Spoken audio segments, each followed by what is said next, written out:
Hello, and thank you for joining our 11th annual ASC and Healthcare Management Symposium. I'm pleased to be here with industry leaders for this session, Understanding the Perspective of Buyers and Sellers in Transactions. On the seller side, we have Scott Davis from Provident and Bob Goettling from the Bloom organization. And on the seller side, we have on the buyer side, we have David Williamson from Surgery Partners and Zach Berger from Regent. And I'll let everyone tell you about themselves. Scott, do you want to start off?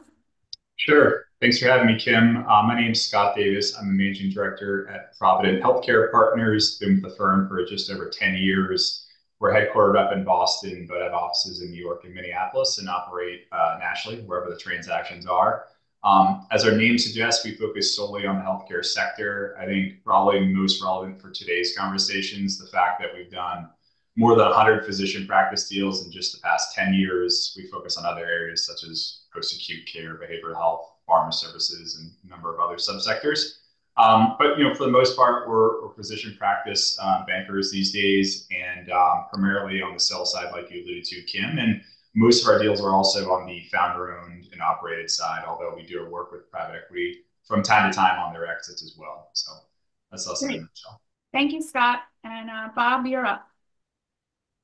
Thanks, Kim. I'm Bob Goettling. I'm with the Bloom organization. I oversee all of our transaction services. We're an investment banking firm that specializes in representing physicians.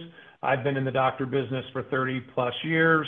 Originally one of the founders of one of the first practice management companies back in the 90s, and for the last 20 plus years have been exclusively representing physicians, helping them to explore and evaluate all their opportunities. Great, thank you. David, tell us about yourself. Sure, thanks, Kim. David Williamson, Vice President of Acquisitions and Development for Surgery Partners. Been with the company now 22 years in this capacity. We are based in Nashville. We own and operate short stay surgical facilities in partnership with physicians and also health systems. We have 164 facilities in 33 states, encompassing 5,000 plus affiliated physicians. We also partner with physician practices in certain markets as it relates to kind of combination deals that include surgery centers along with practices. And that is Surgery Partners. Great, thank you. And last but certainly not least, Zach. Thanks, Kim. Zach Berger. I'm with Regent Surgical. We solely focus on partnering with physicians and health systems on the ASC side.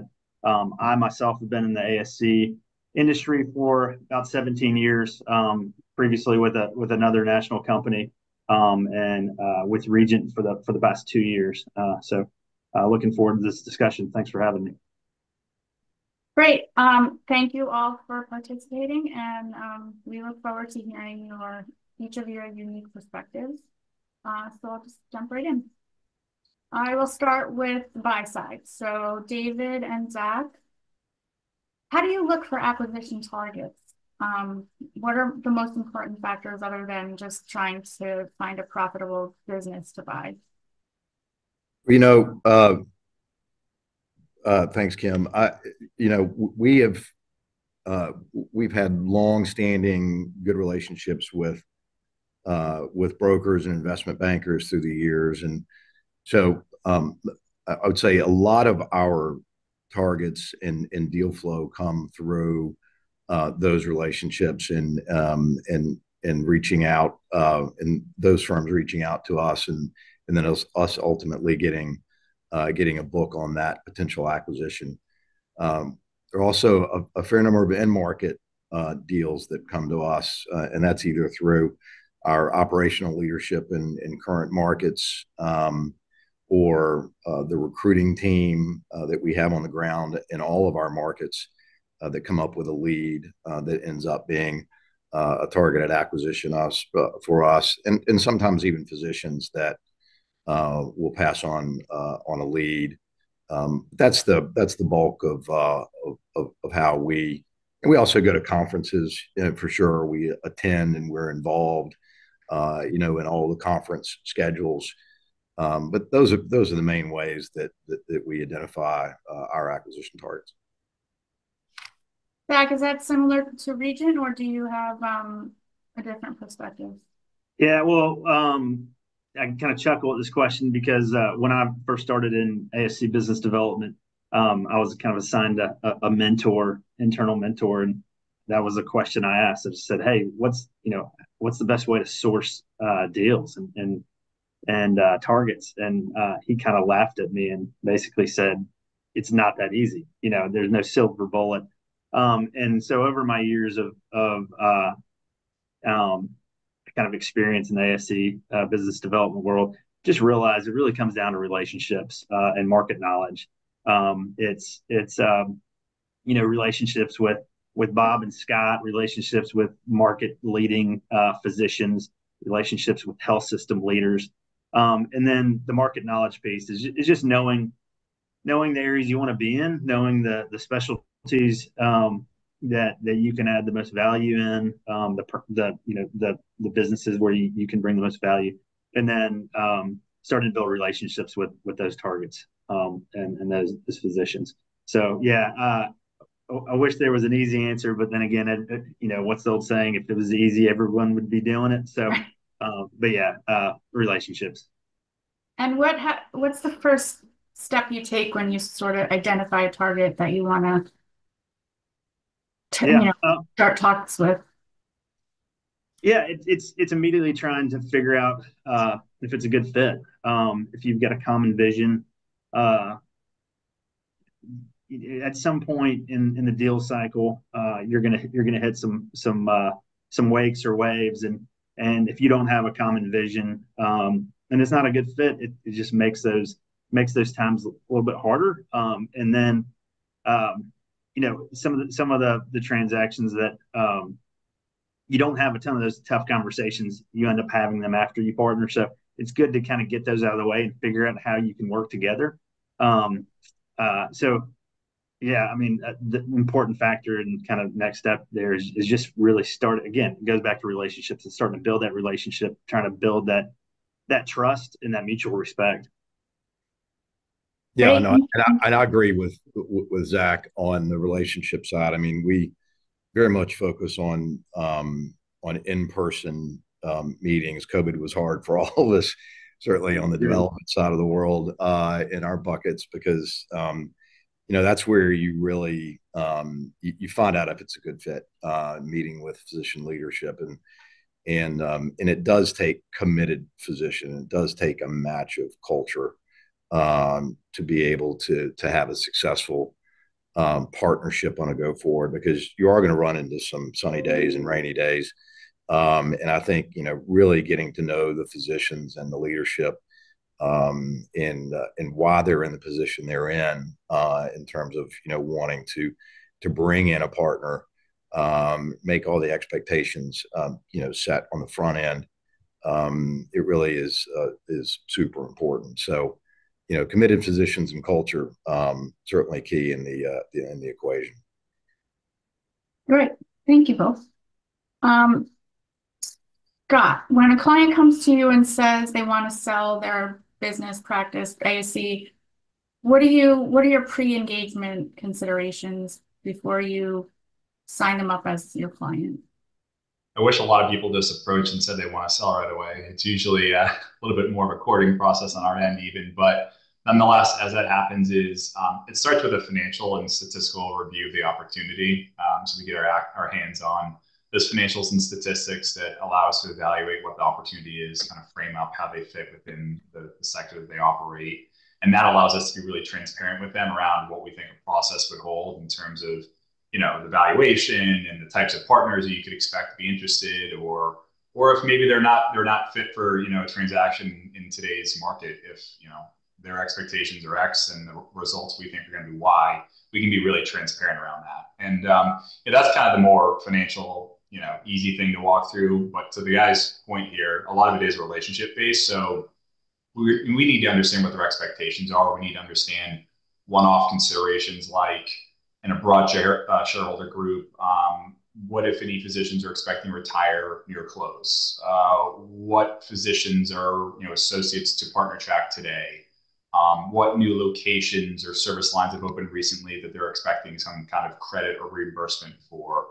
Any number of different things. We need to really understand the situation as a whole. And if the stars align from a fit and valuation and expectation standpoint, now Provident is armed with the information we need to go to market and really represent them to the potential partners. And God willing, at the end of that marketing process, we've been able to check those boxes. They've got some options on the table, and we kind of take things from there. But it's a combination of financial and then more relationship building on the front end.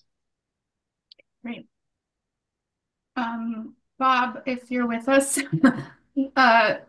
how do you prepare a client to, take them to market? Yeah, I believe in all the time I've been doing this, it all comes down to two things: education and information. I look at the first most important part of what we do is educating the physicians, because they, again, they're doctors, they're very bright, but when it comes to trying to find a fit, economically and non-economically for their practice, that's something that they've never done before. And so helping them, see what the different opportunities and options are available. And by the way, that's always changing.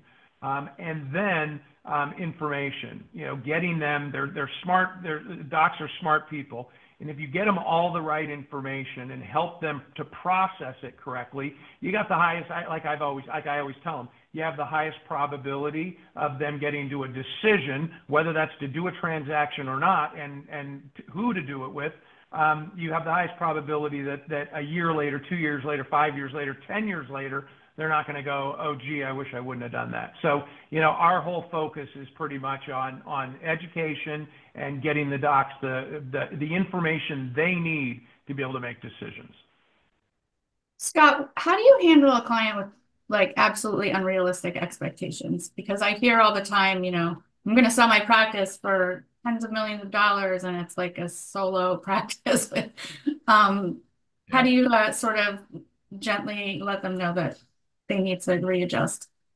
Yeah, we can head a lot of that off at the front end of our relationship. Like I was saying before we've even technically engaged, we're going to be really transparent around what we think a marketing process would hold for them. And we like to think we're pretty informed because we've been around the block. We know the sectors, we know the players within them, we know the comps. And so we're really good at, estimating what the outcome will be for them. And if the stars align and that's interesting to them, great. If it's not, we're not the type that's just going to kind of overpromise and then underdeliver. We prefer to do the opposite. So I think we can head off most of that, Kim, before we even engage with one another. In the off chance that, we go to market, we get to the finish line, and the valuations aren't where we thought they were going to be, it's pretty much always because something transpired during that marketing phase, whether it was downward financial performance or a shift in the macro environment, whatever it could have been, that changed the outlook. And then it's a situation of getting our client to understand, well, why the difference and why is this valuation fair or not, and walk them through that transparently. And once again, if the stars align that it still makes sense to pursue, then great. If not, we're more than happy to kind of take a step back and let those normalization of either the practice or the market happen and maybe reapproach. But it's really a combination of those two things, like Bob said, getting them to understand the facts at hand, but heading it off before you even get out there and kind of setting expectations and alignment. Okay, thank you. I think I already know the answer to this because of your responses to a prior question, but David and Zach, do you prefer having people like Bob and Scott involved throughout the whole transaction process? And why or why not? I think I'd better say yes. Be careful, David. Be careful on how you answer that. No, this is an easy one. Having been around as long as I have doing these transactions, much prefer to have the expertise of an investment bank or broker involved in the transaction, and simply because, and Bob touched on it a little bit, but really, the quality of the data, the ability to present that data in a way that packages that opportunity, be it surgical hospital, surgery center, or practice, in the best, most effective light. And then really at that point, that means the physicians are engaged, they are more educated in the process, and kind of they're ready for this type of transaction.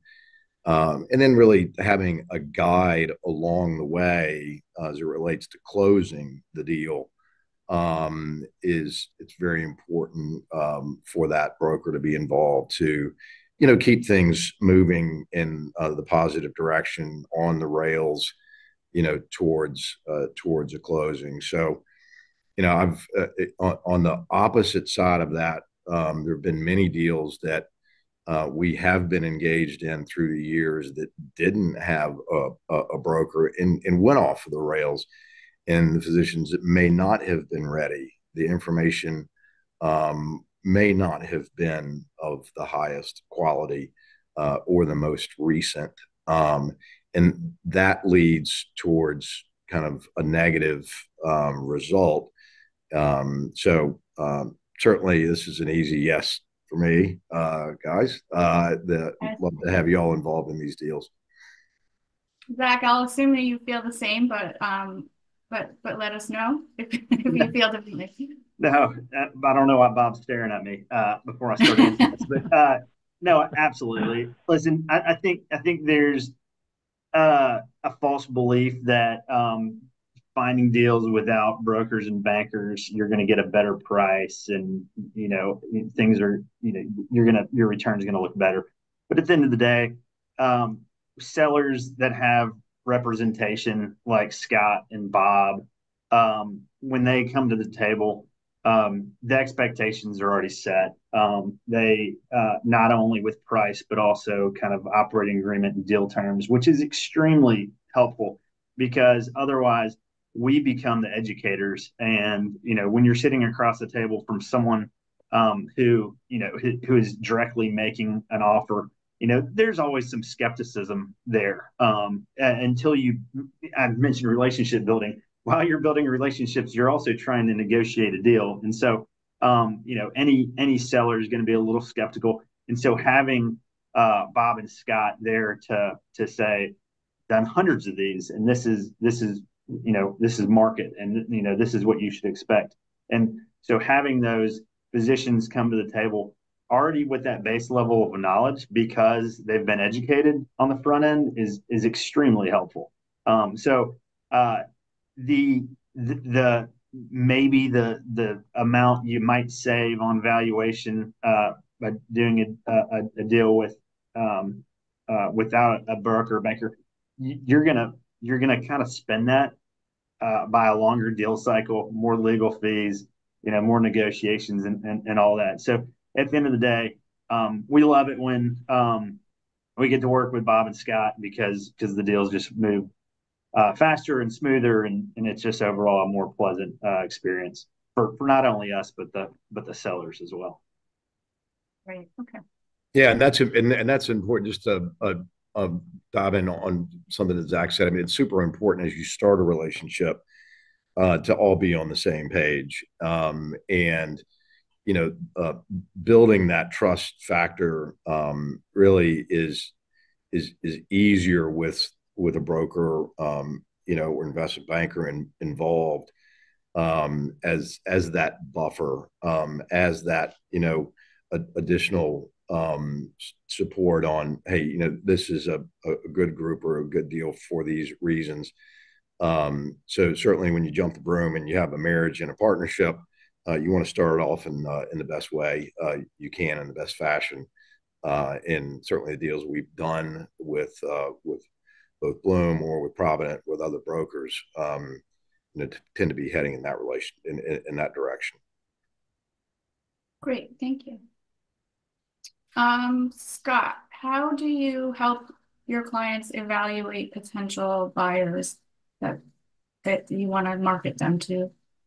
Yeah, well, I think a lot of the responsibility is on us, candidly, to let them know who the logical buyers are. So I think I'd start there, and based on the profile of their business and their goals, like I talked about before, we put forward at the end of our marketing process a potential partners list of the people we think they should approach in the marketing process. And, we sit down and go through it with them, and they certainly have veto power over anyone that they don't want to be on the list for one reason or another. If they know of someone, they can make a suggestion. We'd happily add them.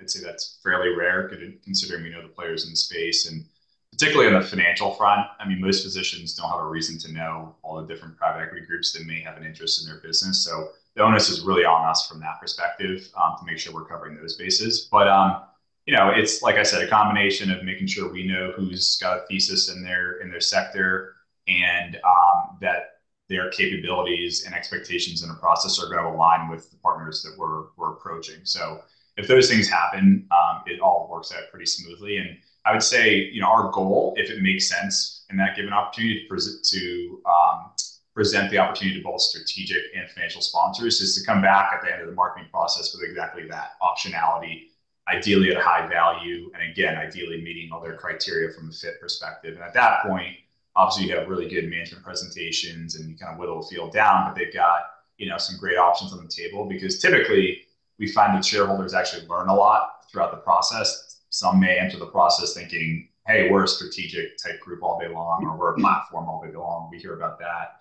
They go through the process and like, well, maybe we're not for this reason or that, or maybe we like the opposite for this reason or that. Great, let's evaluate them both. And then many times their opinions have shifted in some way. So we've got options on both fronts. So that's ideally how it plays out. So you did mention private equity. Bob, with the cooling of private equity deals, which I think everyone is aware is kind of happening, are there other types of buyers coming into play to sort of fill that gap? Yeah, I mean, this is, I think, a very exciting time because of that, with all the change, as you alluded to, and as Scott said. Let me first on what he had said. I echo completely the idea of physicians going through the process, and they have to go through it with their eyes wide open and committed to the process. I always say that I don't know what it is about physicians, but I think they read the last page of a book first.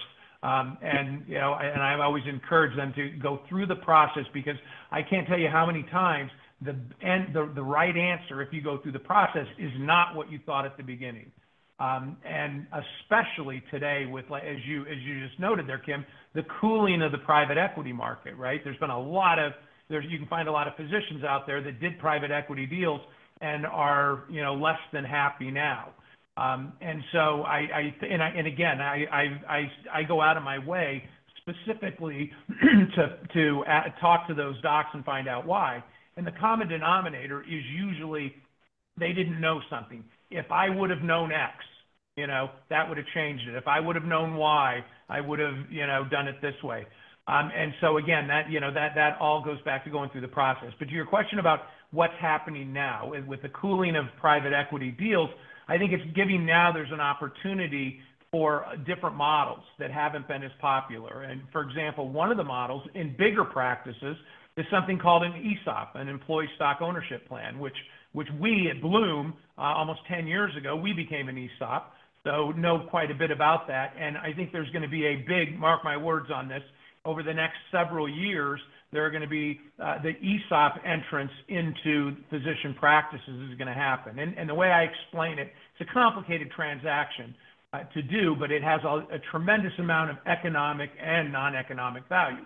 So I think we're going to see more of those.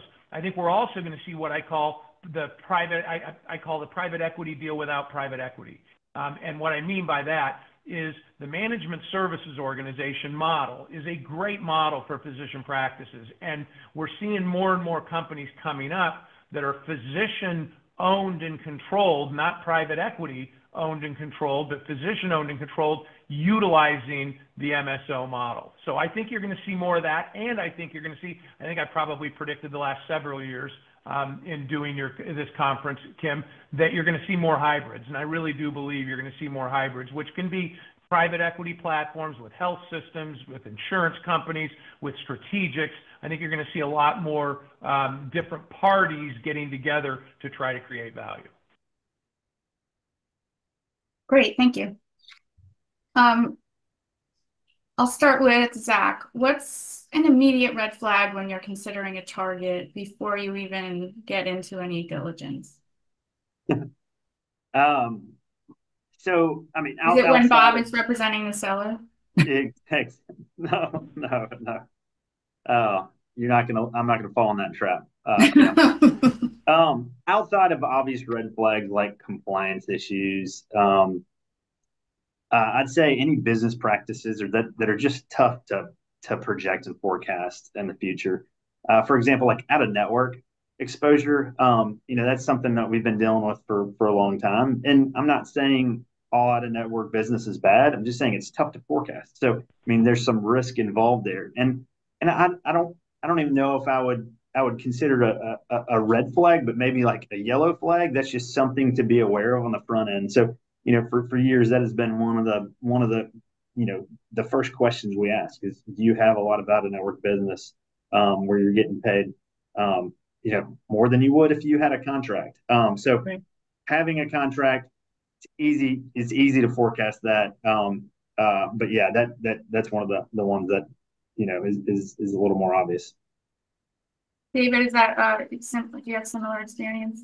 No, I concur on the out of network piece. There's only one way for those numbers to go, and it's down.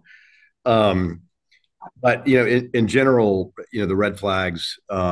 If the doctors aren't on the same page, they're currently in a partnership. There's something going on within the partnership. They're not all kind of either wanting to do it or in lockstep. That's a major red flag. You want to make sure the alignment is there for sure. And then, I think that, Zach and I would, probably not be overly excited about looking at a facility that didn't have any physical room for growth, and had, physicians that were getting ready to retire or close to retirement. And then, the numbers are going down. The geography is not great. I mean, all those things are questions because,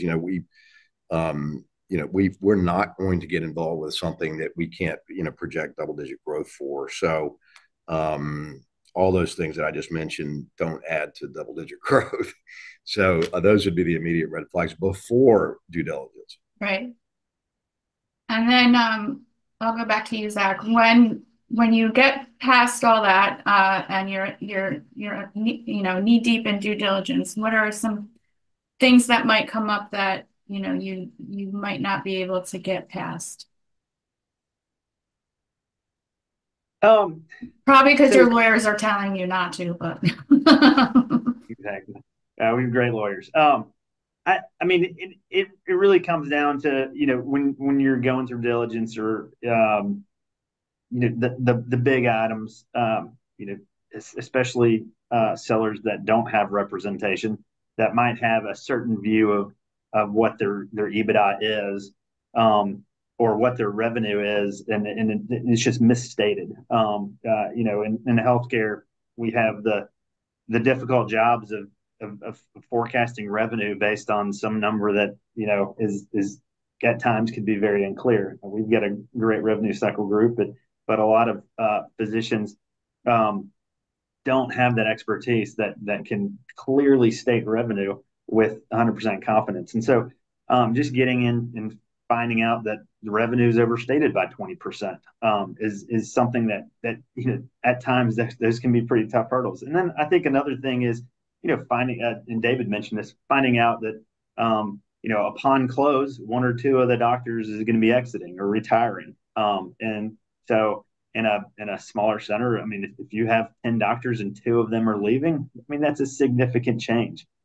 So those are definitely, I mean, those aren't insurmountable hurdles, but they're definitely ones that can cause those, that misalignment in expectations. And once again, that's where Scott and Bob really come in and add a ton of value. Yeah, I would agree. I mean, I think there's, if you get to a quality of earnings kind of report that is different than what the physicians kind of had in mind, then, that is a potential, difference. You try to work your way through those things. and be as flexible as possible. But sometimes those things are real. The way that you look at the numbers, and if physicians don't have that depth of experience and or expertise, certainly that the brokers can help provide, then that's a potential hiccup. And then any legal issues that are uncovered, or coding or compliance, or things that you wouldn't necessarily see in a first look, again, typically you can overcome some of those things. The legal things are very difficult, I think, in some cases to overcome. But you try to work your way through all of the diligence. But I mean, I'm sure Zach has had the same experience, and some of the best deals we've ever done are deals that we've walked away from. And it may, in some cases, be kind of at the 11th hour, but you uncover something that is just something you can't live with. And some of the experiences, and this has been years ago, but I remember the one deal that we were in, at the very, very end, and we found out that they completely misrepresented something. The physicians, they were not represented by a broker or investment bank, and they ended up being kind of some not so great doctors. And it took us kind of sticking with it. So that was one where we were pretty happy that we decided not to be partners. So due diligence is a very important part of the process. So Scott, what are some of the biggest obstacles you face when getting a transaction to the finish line? Yeah, I would say in a physician practice transaction, they're particularly complex and unique compared to some other types of deals. We do deals of other healthcare variety, but say contract-based in nature, a little bit more cut and dry. You've got a physician deal, whether it's ASC or practice-focused, just by virtue of the fact that most of these large practices are partner track model, what you end up with is a pretty broad shareholder group. And so, like always, if you've got 20, 30, 40, 50, we've done north of 150 different equal position shareholders with equal say in a transaction, that naturally creates a lot of complexity and perspectives and opinions. So I would say that whole aspect of just getting people rowing the same direction is really important. I would also say the healthcare space, and specifically physician deals, bring a lot of other types of intricacies around regulatory environments and making sure that you're up to par in every aspect of that. People can't read headlines today without noticing FTC putting these types of deals under a microscope more and more. That's both at the federal level as well as the state level. So where is your transaction from a geographic perspective? What are the complexities of that local market? Are you prepared to meet those? Have you thought through those in advance? Certainly on the ASC side, CON implications. Is it a CON state? What, if any, approvals do you need pre-close? All of these things, again, are unique to physician deals and ASC deals that you probably aren't going to see elsewhere. Not to say other industries don't have their complexities, but you add these things up, and I think they're uniquely difficult to pull off. I think that typically ends up being a little bit lengthier process, which is unfortunate from the perspective of when you've got a lot of physicians who are really active day to day, just providing medicine and not focusing on the deal, getting them to understand what's going on in the background, why things take a long time, and kind of keeping them up to speed and educated. It's a complex thing. We have to have a really good game plan around touch points with the broader group, a subset, the young folks, the older folks, all the different camps, depending on what the situation is. And the last thing I'll say is just the business model itself. And that is that it's very much a people business compared to, say, a manufacturing business. The physicians are the revenue, the mid-levels are the revenue. They walk in and out of the door every night. We need to make sure that they're engaged and candidly focus on their day job so that the business isn't hurt by virtue of the process and our demands on them. So all of those things create, I think, unique complexities for these types of deals. And you just have to be prepared and have the right process in place to overcome this.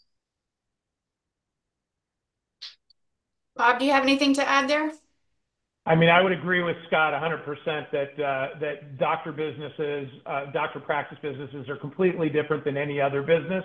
You also add, and then to add on top of that, every single practice and in every different market makes it a totally different deal. So I always tell our younger guys, you've done one deal, you've done one deal. You know, and again, even if you look at to the point of, you know, why do deals blow up? Okay, a Q of E, you know, quality of earnings doesn't come through, legal issues, you know, surprises.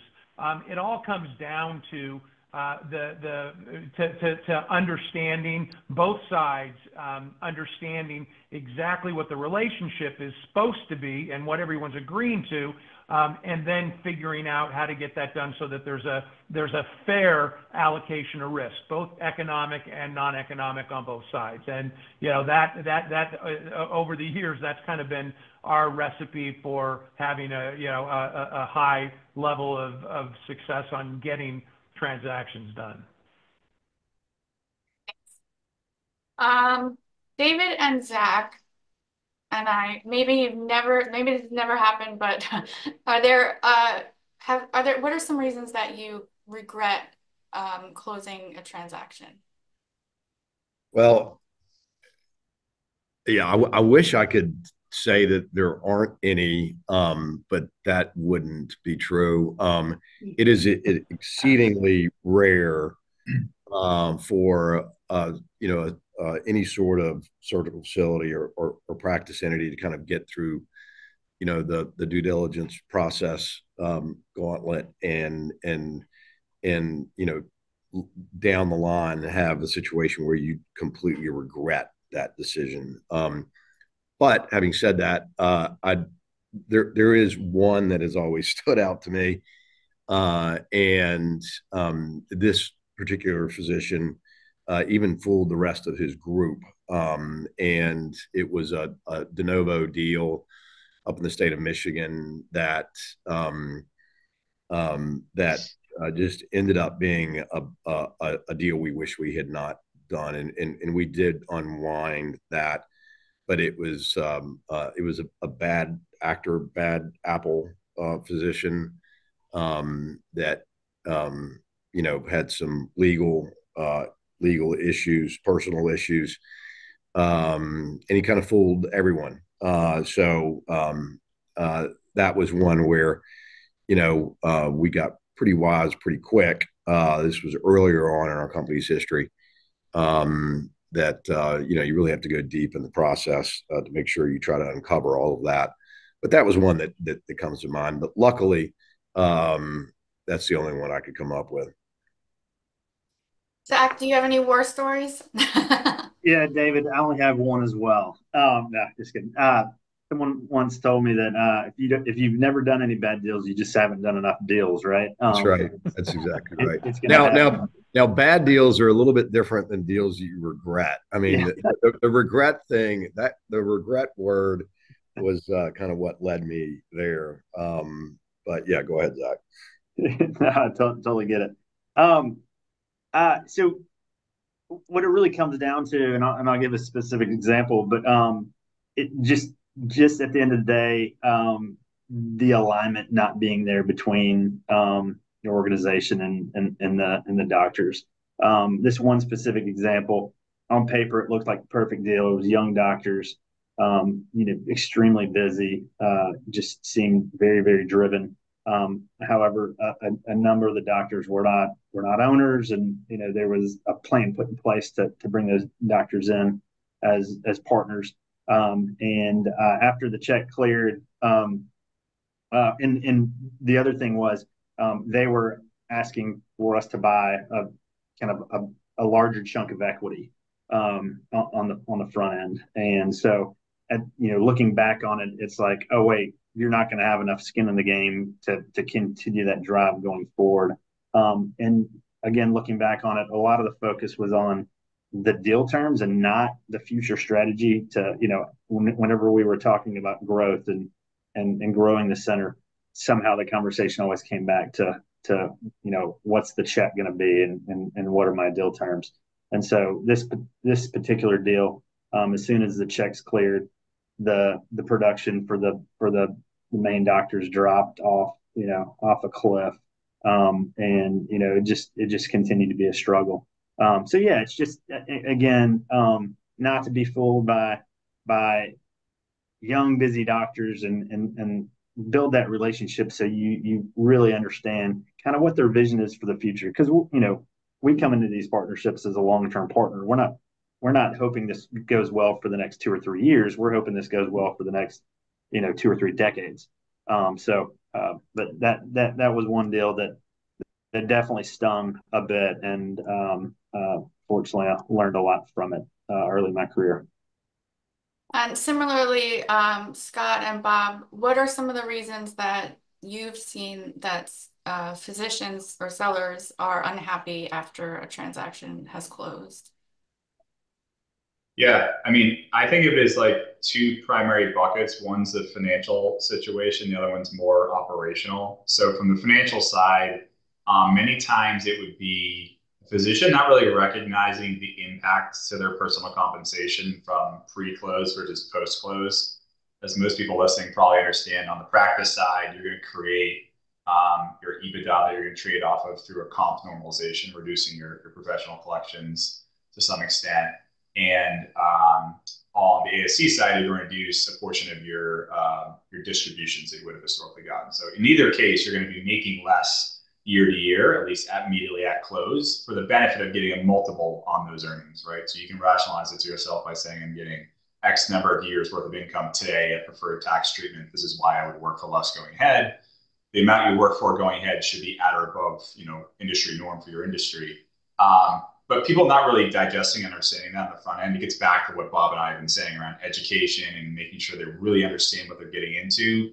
The big purchase price number you hopefully get is great, but like, how is that being facilitated? So I'd say that is probably the number one thing. People maybe forgetting about the chunk of cash they took and saying, why is my income 30% less than it was pre-close? So that's important. And then the other side from an operational perspective is just like how things could change in terms of like day to day or the reporting structure, things of that nature.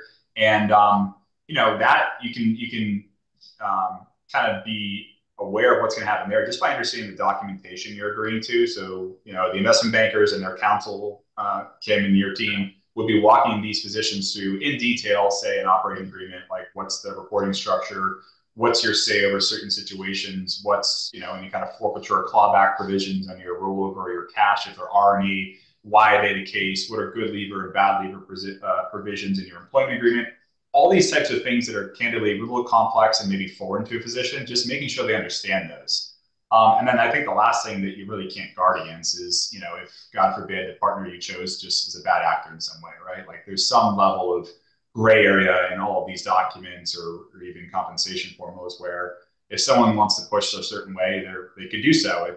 But ideally you've run a process, you've vetted out your potential partners, you've done reverse due diligence on them. You go into that partnership confident, both on the knowledge side that I talked about, but also the partnership side. And there's a little bit of a leap of faith there. There always is in these things, but your calculus is it worth the reward I'm getting as a physician seller? So those are the things that come to mind for me initially. What about you, Bob? And the only thing I would add to that, Kim, is what I said earlier about how I love interviewing docs that wish they wouldn't have done a deal and finding out why. And I will say, not trying to intentionally be a commercial, but what I have found as a common denominator, not on all, but on most of them, were situations where the physicians tried to do the deal on their own. And I think both Zach and David have alluded to that, to where it's all, that's usually not a good idea, because they will then, something gets through that physicians have an ability to, when they don't understand something, but they don't want to say, I don't understand that, they shake their head yes and no. And if you add to that then too, sometimes they have legal counsel and financial counsel that don't do this every day. Kim, like you and I and the rest of the guys on the call do this every day. And that can, really add to them not understanding something. And it can go to both sides, both the buy and the sell side, where somebody didn't understand something. And it takes time, 6 months, a year, 2 years, 5 years after the deal before they realize, we didn't know this. Not a good thing. Right. One last, sort of on that point, David or Zach, if you identify a target and it's not through a broker and there isn't a broker, do you still try to get an investment banker involved, or do you encourage the sellers to bring on someone? Not necessarily. I mean, I think we want to kind of meet the physician group or the surgery center leadership kind of where they are, and it's really their decision on whether or not to engage, representation for them. And listen, we've done, we've got, 145 surgery centers and 19 surgical hospitals. So, and there are a bunch of those where there wasn't representation. So it can be done, and it can be in some cases very smooth. But it can also be kind of the exact opposite. So, I mean, in the preference world, always like to have it representation. But if there's not, then we'll just engage the physician group or surgery center leadership, and meet face to face and work through the process, to try to get to a transaction final. Okay. Yeah, same answer as David. I think every group is going to be a little different, and some of them just for some reason may have thought through hiring a broker or banker and decided not to. At the end of the day, what I try to do on my side is make sure they have at least some good representation, whether it's Bob or Scott or an attorney that has. I mean, and Bob mentioned this. The worst case scenario is a group hires an attorney that has never done this before, and they're basically, the doctors are paying for this attorney to learn this industry, right, which is very nuanced and very just nuanced is the correct word. So we try to shepherd the doctors who are going to be our future partners. So we want them to have as good of an experience as possible. But you can't really force their hand when it comes to hey, you've got to use these people. You need to go out and find a banker or a broker. But right. you take what the opportunity hands you, and you try to make it smooth as possible. However that might be. Yeah, I agree. As an attorney, having the person who closed on their house on the other side of the table is frustrating for sure. Okay, well, I think we're out of time, and thank you everyone for tuning in. Please join us at 3:30 for the live Q&A, and thank you very much to David, Scott, Bob, and Zach. Thanks, Kim. Yeah.